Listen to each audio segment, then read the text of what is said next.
gente, chegando com mais uma edição da Hora do Enem aqui pela TV Escola. Quem estuda sempre alcança e você é o nosso convidado dessa grande maratona rumo a uma vaga na universidade que você escolher. Vem com a gente que o nosso programa de estudos é show de bola. Fique ligado nos destaques dessa quarta-feira.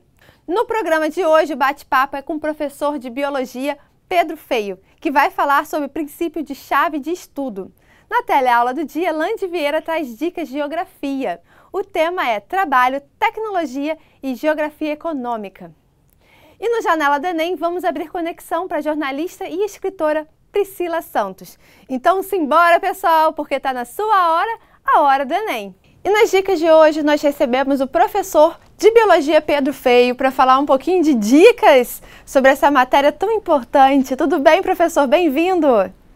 Opa, muito obrigado pelo convite, Tatiana. É sempre um prazer estar aqui falando com vocês e falando sobre biologia, que é a minha grande paixão. Queria que você desse uma dica sobre biologia. Uma dica sobre biologia. A prova de biologia do Enem, ela está amarrada a 3 grandes temas, né? Um deles é ecologia, sobre o qual eu já tive a oportunidade de falar aqui com vocês. O outro é a genética molecular, especialmente aplicada para as tecnologias, aplicada para como funciona o DNA, os ácidos nucleicos, a estrutura deles, tudo isso. E por trás desses 2 grandes temas, conectando eles e conectando outro tema de menor frequência que aparece no Enem, está sempre a teoria da evolução. Mas não é aquela teoria da evolução raiz darwiniana, não, a gente está falando da teoria moderna, né? É Darwin junto com os achados genéticos, olha como conectou de novo com a genética molecular. Então você pensar a evolução biológica por trás de todos os processos da biologia como uma linha, né, um princípio organizador da biologia, é ela que explica que um organismo está onde está por causa da adaptação, é ela que explica a biologia que a gente tem hoje. É essencial para você poder estar realmente pronto para fazer uma prova de biologia.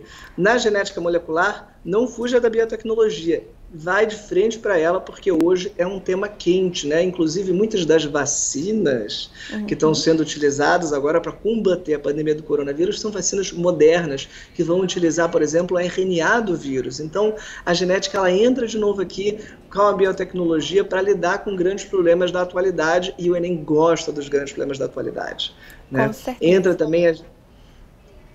também a genética, aquela genética mais clássica, vamos fazer uma leitura de bandas de DNA para um exame forense, para verificar se uma madeira ela é de corte criminoso ou se ela é legalizada, como foi, por exemplo, a questão do ano passado. Então, ter essa visão, evolução, genética molecular aplicada à biotecnologia, ao funcionamento dos organismos e a evolução também amarrada com a ecologia é o segredo para você estar pronto para a maior parte das questões de biologia que você vai se deparar no Enem. Com certeza. Agora, professor, eu queria que você desse uma dica para os professores. Você, nesse período da pandemia, você teve que se adaptar a dar aula através da telinha do computador. E você teve uma ajuda. Eu queria que você me falasse um pouquinho sobre isso. Nesse período da pandemia, a gente teve que se desdobrar, se virar nos 30. Os professores realmente travaram uma luta ingrata. E todo professor, ele sempre está em formação, sabe, Tatiana? A gente ganha o diploma de professor e percebe que tem que continuar estudando para o resto da vida. Esse é um dos motivos que me levou a ser professor, continuar estudando. E na pandemia o que eu fiz foi perceber que eu tinha que estudar. Eu tinha que estudar ferramentas, formas, estratégias de lidar com esse novo cenário. E aí acabei fazendo um curso de treinamento para ensino online, era um curso oferecido até por uma instituição, né, supragovernamental, supranacional, que ofereceu o curso para a América Latina inteira. Eu consegui uma bolsa, fiz o curso, adquiri várias ferramentas, mas tem várias formas do professor encontrar aí ferramentas úteis, né? Eu mesmo faço parte de um grupo chamado Compartilhando Boas Práticas, lá da Biologia do Colégio de Aplicação da FRJ. A gente, no nosso site, tem um monte de material pronto, de dicas, de caminhos aí que os professores podem tentar aproveitar nas suas salas de aula para poderem também ter algum momento aí para respirar no meio dessa loucura pandêmica que a gente está vivendo. Com certeza. Professor, quero te agradecer muito a presença aqui na Hora do Enem. Obrigada pelas dicas, tanto para os alunos, né, que vão fazer a prova, quanto para os professores. Eu que agradeço o convite, é um prazer estar aqui com vocês. Gente, esse é o professor Pedro Feio, professor de Biologia, dando dicas para os alunos e para os professores. O nosso curso de apoio e revisão intensiva que reforça o conteúdo que você assiste aqui na Hora do Enem está disponível para todo o Brasil. Para mais informações, acesse o site www.horadoenem.org.br. O curso é bem intuitivo, prático, dinâmico, o que facilita a compreensão de toda a programação do Enem. A TV Escola e seus parceiros, com grande experiência em Enem, resolveram dar aquela forcinha a mais nessa missão, disponibilizando um acesso a um amplo conteúdo de apoio e reforço, a fim de proporcionar uma revisão completa com foco exclusivo no Exame Nacional. Os estudantes poderão participar de um novíssimo curso intensivo multiplataforma, com site, aplicativo, e-books para estimular a preparação da galera que vai fazer as provas do final do ano. Videoaulas específicas com professores especialistas e uma programação completa, incluindo resumos, exercícios, testes online. Essa é a sua hora, a Hora do Enem. E para entrar agora mesmo no ritmo das aulas, nosso querido Lande Vieira vem aí apresentando a teleaula do dia. Hoje de Geografia, abordando trabalho, tecnologia e geografia econômica. Lembrando que essa aula foi gravada antes da pandemia. É com você, Lande. Fala, meu povo! Como é que vocês estão? Eu também! Tava com saudade de vocês? Poxa! Mas o que aconteceu aqui? É só pegar umas fériasinhas que o pessoal relaxou? Pode não, hein? Ó, vamos fazer o seguinte, vocês não relaxem, tá? Não faz igual esse pessoal todo, não. Vão lá, se inscreve no Enem. Já estão abertas as inscrições. enem.inep.gov.br. Vão lá se inscrevendo, que eu vou capinar aqui, tá? Até mais!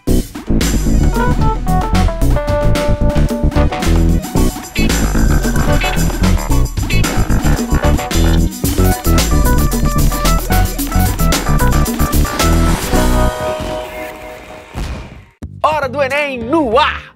Geografia econômica é fundamental para o Enem. Conversa com história, sociologia, pode até ajudar na redação. Quer saber mais? Então fica comigo, que hoje a gente vai ter um mapa conceitual do assunto com um craque, professor Alan Pacífico, daqui a pouquinho. Para dar aquela revisada, professor Luiz Mion, por gentileza.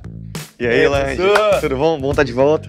Seja bem-vindo mais uma vez. Então, professor, você trouxe duas questões sobre tecnologia e mundo do trabalho. Por que esses são temas da geografia e não da história e sociologia? Não dá nem para dizer que não são temas da história da sociologia, né? A questão é que, necessariamente, as mudanças que acontecem no mundo do trabalho, elas vão ter sempre um impacto geográfico muito profundo.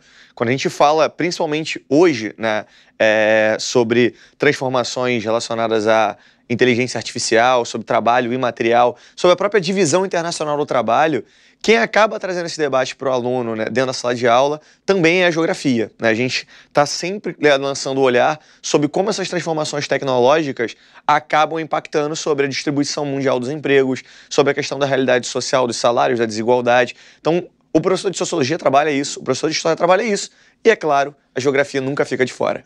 E que conhecimentos da geografia o candidato precisa ter para mandar bem? O primeiro ponto que a gente tem que colocar é sobre a disponibilidade mundial dos empregos, né, que passa a ser um tema cada vez mais discutido por conta, né, exatamente dessa transformação tecnológica que faz com que as máquinas ocupem um lugar cada vez maior, né, dos espaços das indústrias e das empresas, né, e aí, é claro, né, justamente a questão relacionada a desemprego estrutural, tendo conhecimento que é sobre os empregos que desaparecem porque as máquinas passam a ocupar o lugar do trabalhador. Show de bola! Bora pra questão? Pô, vamos nessa!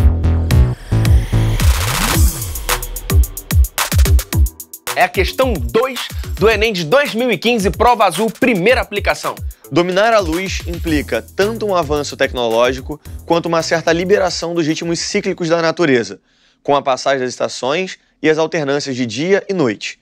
Com a iluminação noturna, a escuridão vai cedendo lugar à claridade, e a percepção temporal começa a se pautar pela marcação do relógio.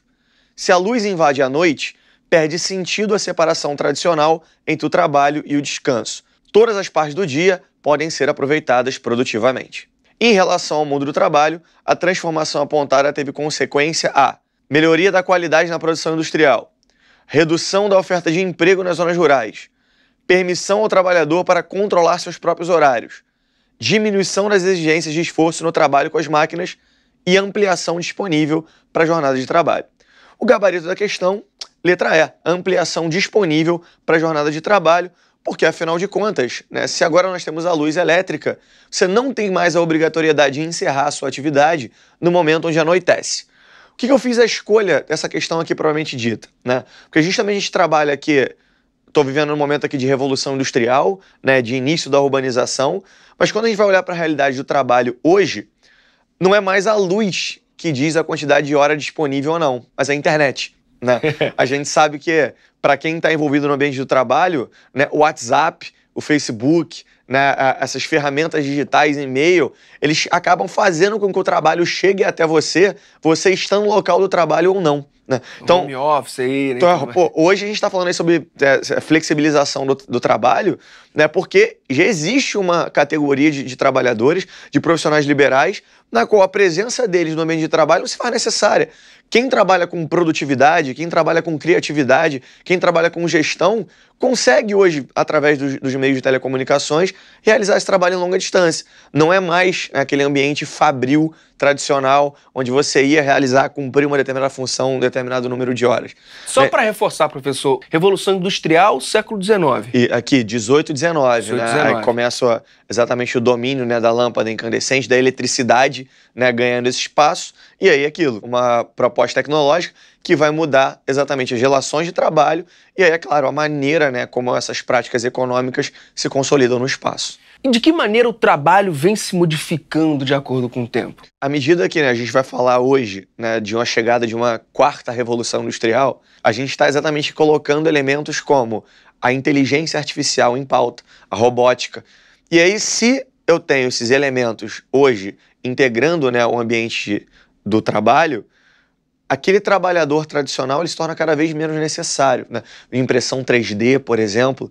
Segundo os pesquisadores, inclusive a própria Harvard Business Review, colocou que acredita-se que hoje, o jovem que está entrando na escola, 60% deles vão trabalhar, então, dentro de uma década, né, 15 anos, 20 anos, 60% deles vão trabalhar em profissões que ainda não existem. E espera-se, né, que as profissões do futuro sejam aquelas que envolvem criatividade, que envolvem planejamento estratégico, que envolvem gestão de pessoas, né, aquilo que, pelo menos até hoje, a máquina ainda não consegue fazer. É um bom tema para redação, né, professor? O pessoal tem que ficar ligado em todos os sentidos, né, porque é exatamente como ele dialoga com uma quantidade muito grande de disciplinas. Né? Então, eu estou falando tanto da sociologia fala disso, da história fala isso, impacta no cotidiano, porque as nossas leis estão mudando para poder se enquadrar, né, dentro desse novo contexto. O Brasil, para variar, está sempre um pouco atrasado nesse debate, mas a legislação, né, essas pressões internacionais acabam acontecendo,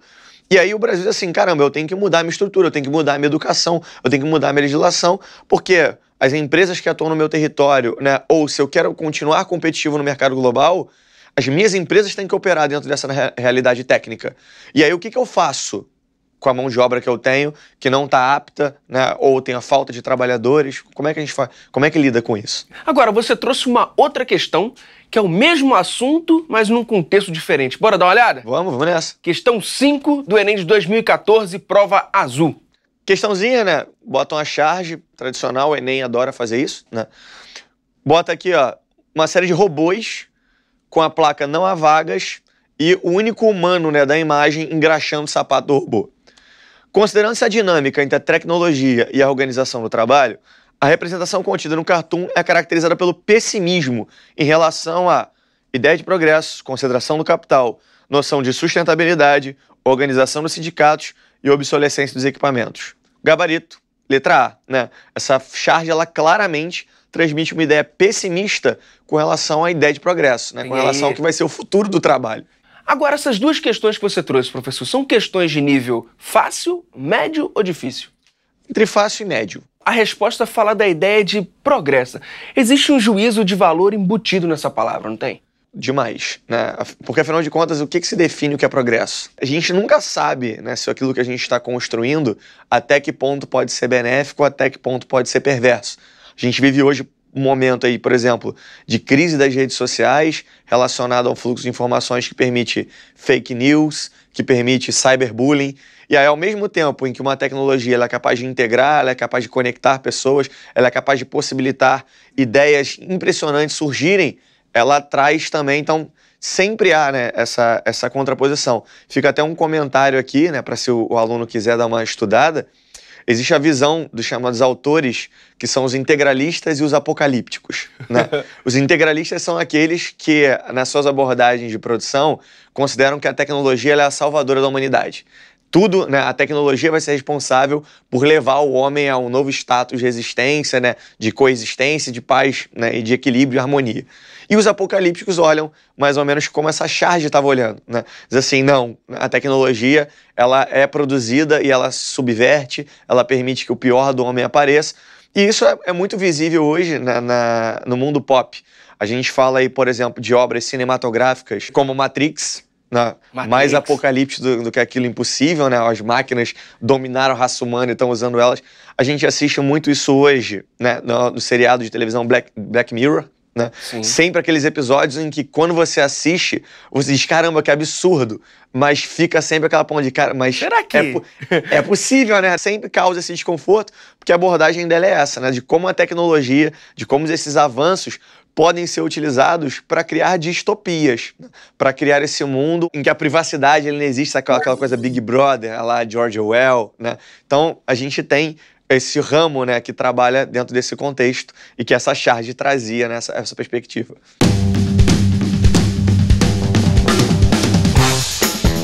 Como o Enem cobra o tema das duas questões dentro da realidade brasileira? Primeiro que você tem que ter em mente, o Brasil ele está atrasado, né?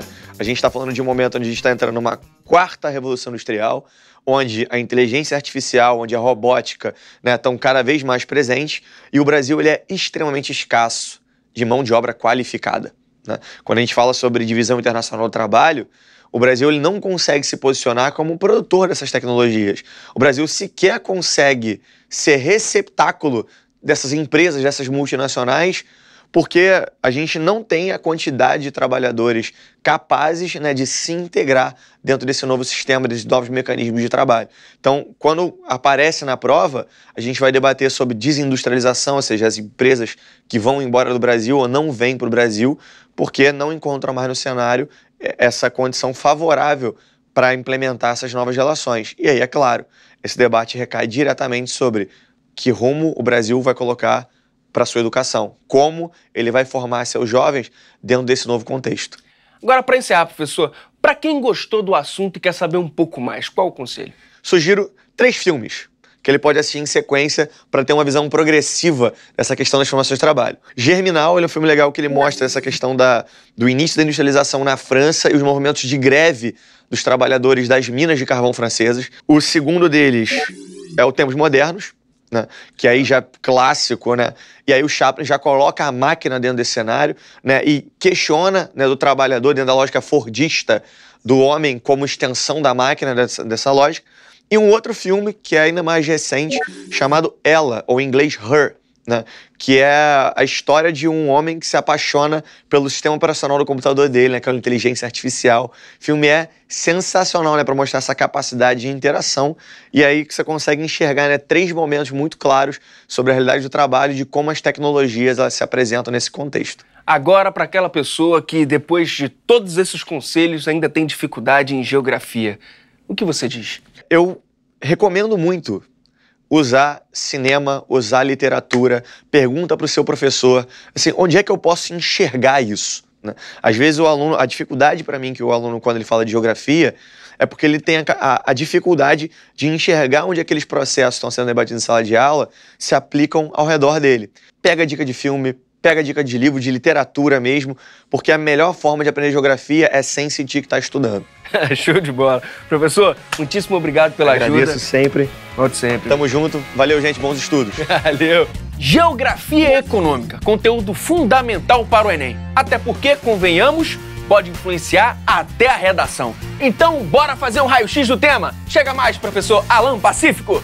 E aí? Tudo bom? Tudo massa? Tranquilão. Por que geografia econômica é tão importante para o Enem? A geografia econômica, ela costuma estar em toda parte, né? A geografia econômica, ela está desde as relações entre os países, entre os estados, até no nosso bairro, nossa cidade, né? Numa venda que a gente vai, ou então quando a gente percebe que o preço está mais alto e tudo mais. Tudo isso é uma relação entre a geografia e a economia. Qual a diferença entre a geografia econômica e a geografia política? São duas grandes sub-áreas da geografia, né, da ciência geográfica, e cada uma delas está ancorada em uma relação. A geografia política, na relação entre o espaço, né, o território, e as relações políticas, né, as instituições políticas, as ações políticas entre o legislativo, o judiciário e até mesmo, e principalmente o executivo, que vão se manifestar no território, vai influenciar a vida das pessoas, as ações dos governos. Já a geografia econômica, ela vai se estabelecer através de uma outra relação, que é a relação do espaço também, do território, com a economia. Por exemplo, quando a gente sabe que os recursos minerais, recursos energéticos, estão distribuídos no mundo de forma desigual, de forma não homogênea, ou seja, os rios não respeitam fronteiras, os rios e as reservas de petróleo, por exemplo, elas não vão entrar num lugar ou não em outro por causa de uma fronteira política que foi estabelecida muito depois. E isso acaba fazendo com que os estados, os países e até mesmo regiões e estados, unidades da federação, tenham que estabelecer relações uns com os outros, porque um tem recurso de mais que o outro tem de menos, e aí vai ter que envolver uma questão de importação, de exportação, uma troca comercial ou até mesmo uma parceria. Professor, para quem quer estudar, quer organizar os seus estudos, como ele divide a geografia econômica em eixos temáticos? Questões ambientais, né? A relação entre a geografia econômica e as questões ambientais é muito forte, porque a economia, e a gente pode levar em consideração aí que dentro da geografia econômica a gente pode falar sobre espaço agrário brasileiro também, e espaço industrial brasileiro. Desse modo, a gente percebe que tem uma série de ações econômicas, levando em consideração, por exemplo, as indústrias. Elas vão influenciar bastante no meio ambiente, seja pelo processo de exploração dos recursos ou até mesmo na produção de impactos ambientais. Então, assim, um eixo temático, que são as questões ambientais, se relacionam muito em como que a geografia econômica do Brasil está estruturada, está articulada. Quando a gente vai falar, por exemplo, da expansão da fronteira agrícola e dos impactos que isso pode provocar no campo brasileiro. Quando a gente fala dos impactos ambientais urbanos, como ilha de calor, a poluição atmosférica. Tudo isso, se a gente parar para pensar, tem a ver com os processos de industrialização que, por sua vez, estão dentro dos eixos temáticos que englobam a geografia econômica. Outros milhões de exemplos a gente poderia dar. Um deles é a interseção que a geografia econômica faz com as dinâmicas, as transformações no mundo do trabalho, né? Depois a gente vai até falar melhor ali sobre os modelos de produção, né? Fordismo, toyotismo, como é que isso impacta na vida das pessoas, como é que isso faz também mudar algumas dinâmicas próprias da sociedade. Opa! Você falou em Fordismo, toyotismo, bora lá pro quadro. Vamos!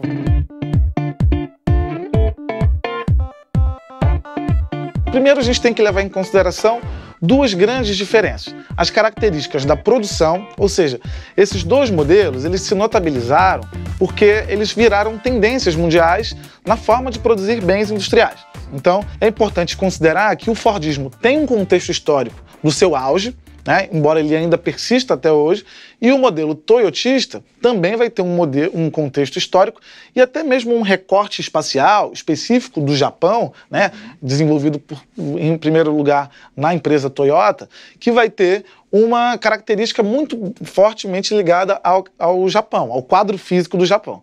Então, só uma dúvida, professor, que época a gente está falando aqui? A gente está falando do Fordismo, do seu auge, na década de 1930 até 1970. E esse contexto é muito importante porque uma das grandes dificuldades que os alunos têm é de conseguir associar isso com outras coisas que estavam acontecendo ao no mundo. mesmo tempo. Né? Então, por exemplo, quando a gente passa pela industrialização brasileira, as características do Fordismo elas vão ficar marcantes em determinados períodos aqui, em determinados períodos da história industrial dos Estados Unidos também, da geopolítica internacional. E o modelo toyotista, ele começa a virar uma tendência a partir da década de 70, beleza? Muito porque no Japão, dos 1970, o Japão está vivendo o seu milagre econômico, também tem a ver com a geografia econômica, mas o Japão ele tem uma diferença em relação aos Estados Unidos, onde é o berço do Fordismo, que é muito importante do ponto de vista da geografia.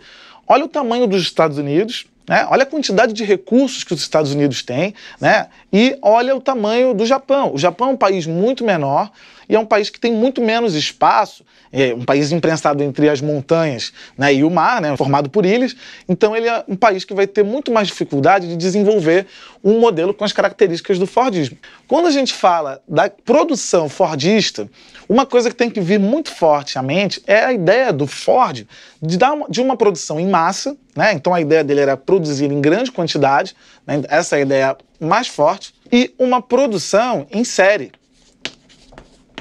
ou seja, em sequência. Se a ideia era produzir em massa, também pressupunha uma ideia de estoques muito grandes, né?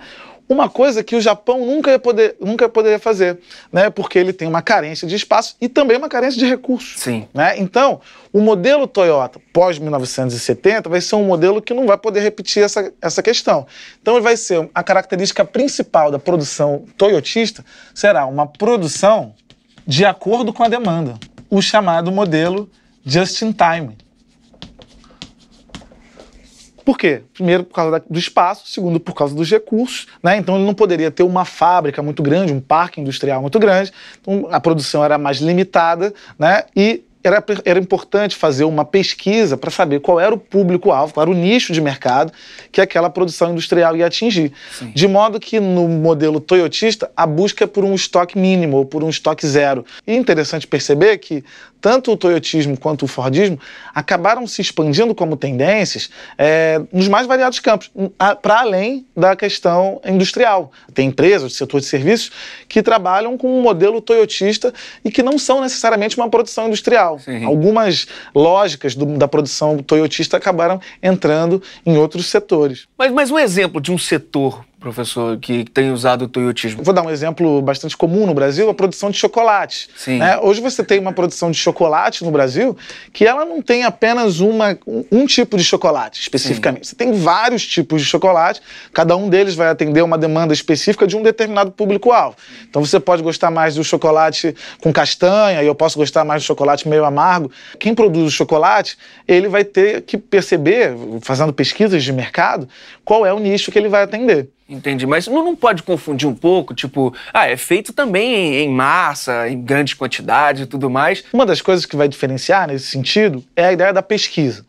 Quando você tinha a produção fordista, não existia, por exemplo, uma pesquisa de mercado para saber qual era o nicho específico. Tipo, eu produzo isso, você vai consumir isso. Exatamente. Até porque os hábitos de consumo até os anos 70 eram muito diferentes do que começou a acontecer a partir da década de 70. Uhum. Hoje, você tem toda uma pesquisa científica que envolve áreas do marketing, que envolve áreas da publicidade, aplicada à produção, né? De modo que quem produz já saiba exatamente qual é o seu público, qual é o seu nicho. E a publicidade vai atender muito bem isso. Em relação às características do trabalho, isso vai ficar muito evidente. Por quê? O jovem que está fazendo a prova do Enem hoje, ele vai entrar no mercado de trabalho, que é muito mais esse aqui do que esse daqui. Embora características do trabalho fordista ainda permaneçam, mas hoje o mundo do trabalho basicamente reproduz algumas características do trabalho toyotista. Bom, qual é a característica básica do trabalho ou do trabalhador fordista? É um trabalhador alienado. Uhum. Bom, ele não tem a dimensão daquela produção que ele está fazendo, daquilo que ele está participando da produção, então ele acaba não sabendo muito bem todo o processo de produção. Ele sabe apenas cumprir uma tarefa. Por isso, ele também é chamado de trabalhador ultra especializado. Ultra especializado. E essa ideia de ultra especializado, a gente tem que ter cuidado, porque ela pode se confundir com a especialização que a gente conhece hoje. Então é um profissional especialista em tal coisa. Não, nesse caso aqui, o ultra especializado sugere que ele é um trabalhador que apenas cumpre uma função. Outra coisa importante que envolve o trabalho fordista é os sindicatos eram muito mais fortes, inclusive politicamente, nesse contexto aqui. O próprio fordismo vai acabar formando uma massa de trabalhadores que muitas vezes insatisfeitos com as condições se uniam, se mobilizavam em torno de um objetivo comum. Por isso, muitos direitos trabalhistas se consolidaram nesse período que eu falei para você que compreende o momento do auge do fordismo. Atualmente, a exigência do mercado é de um trabalhador diferenciado, é de um trabalhador qualificado, Ele precisa ter uma formação técnica ou uma formação acadêmica, quanto mais melhor para a sua inserção no mercado de trabalho, vamos dizer assim, e ele também precisa ser cada vez mais um trabalhador multifuncional, que ele cumpra não apenas uma tarefa, mas que ele seja capaz de desenvolver múltiplas tarefas ao longo da sua jornada de trabalho. Essa exigência é muito grande e é um ponto muito importante quando a gente pensa na realidade brasileira. Por quê? A maior parte dos trabalhadores brasileiros, eles não têm uma qualificação profissional. Aliás, eles não têm uma alta qualificação profissional. Sim. Significa dizer que nós estamos com dificuldades de termos os trabalhadores, na maior parte do Brasil, com a exigência mínima para o novo mercado de trabalho. Isso é bastante relevante porque isso vai expor as nossas desigualdades sociais. Por exemplo, os grandes trabalhadores qualificados do Brasil, eles estão basicamente concentrados no Sudeste.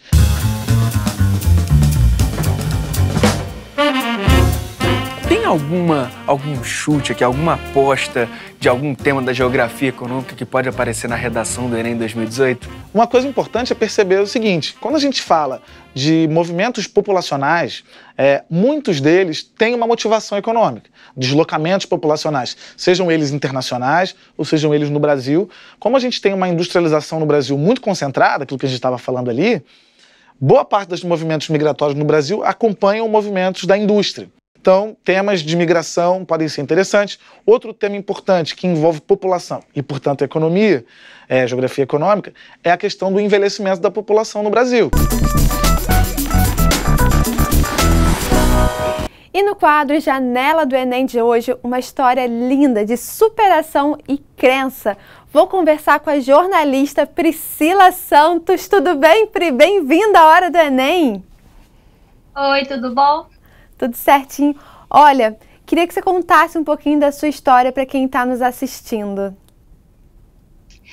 Bem, meu nome é Priscila Santos, eu tenho 32 anos, sou moradora de uma comunidade carioca chamada Quitabajaras, sou filha mais velha de 5 irmãos, de mãe solteira, e sou jornalista, sou escritora, né, tentando ser escritora, na verdade. Você tem vários livros?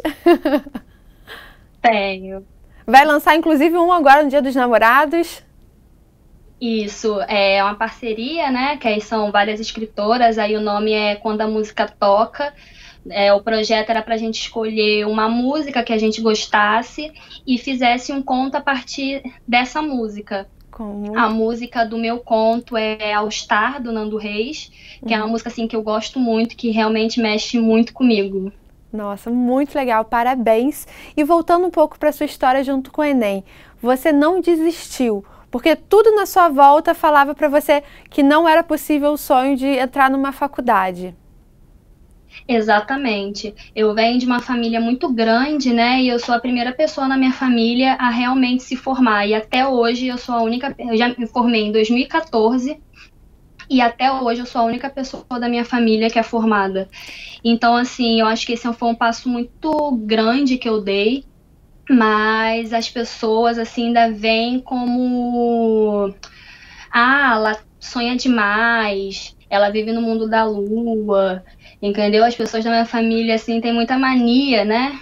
Muitas pessoas de dizer que eu vivo num universo paralelo, que a gente é morador de comunidade, a gente é preto. E Pri, eu queria uma dica sua, né, para tantos jovens estudantes que estão passando pela mesma situação que você passou, né, de pessoas não acreditarem em você e você persistir e fazer acontecer. Qual a dica que você daria? A dica que eu dou é você acreditar em você mesmo, sabe? Na sua trajetória, no seu caminho e no que você quer para sua vida. Eu sempre quis mais. Eu fui criada por uma mulher muito forte que sempre me ensinou a querer mais e a correr atrás do que a gente quer. Então, assim, eu sempre quis ser jornalista. Desde que eu fiz um teste vocacional anos atrás, eu sempre quis isso para minha vida. E, na verdade, eu sempre quis contar histórias, né? E o jornalismo me possibilitava isso. E agora eu me vi escrevendo, né, histórias, assim, romances. Então, é você acreditar no que você quer. Né? Então, assim, se você não acreditar, as pessoas não vão acreditar por você. Então, você tem que realmente saber o que você quer para sua vida, o que te faz feliz, para você poder ir atrás disso. Com certeza. Pri, eu amei te conhecer, amei saber da sua história, da sua persistência, de acreditar em você mesmo. Parabéns, e você é uma inspiração para todos nós aqui. Obrigada pela participação. Obrigada a você. Gente, essa é Priscila Santos participando aqui da Janela do Enem, contando a sua linda história de inspiração aqui pra gente. Bom, turma, a Hora do Enem está terminando, mas se você perdeu algum programa, sábado e domingo tem a maratona. Aos sábados a partir de 1 da tarde e aos domingos a partir das 6 da manhã. E tem ainda o canal no YouTube, tá tudo lá. Olha que beleza! Use também o WhatsApp para dar sugestões, tirar dúvidas e participar aqui do Janela do Enem. E marque a gente nas redes sociais através da hashtag Hora do Enem, @TV Escola e @Tatiana D'Angelo. Estamos sempre ligadinhos em você e eu quero ver a qualidade da nossa conexão nas redes sociais aumentando. E aproveite também o nosso curso intensivo multiplataforma. Eu tenho certeza que vai te ajudar muito nessa reta final. No mais, acompanhe o nosso plano de estudos com disciplina e perseverança para chegar muito bem nas provas de novembro, porque nenhum obstáculo será grande o suficiente se sua vontade de vencer for muito maior. Cuidem-se, amanhã tem muito mais Hora do Enem, sejam sempre muito felizes e eu tô aqui com muito mais conteúdo para vocês na TV Escola. Um beijo, bons estudos e até amanhã. Tchau, tchau!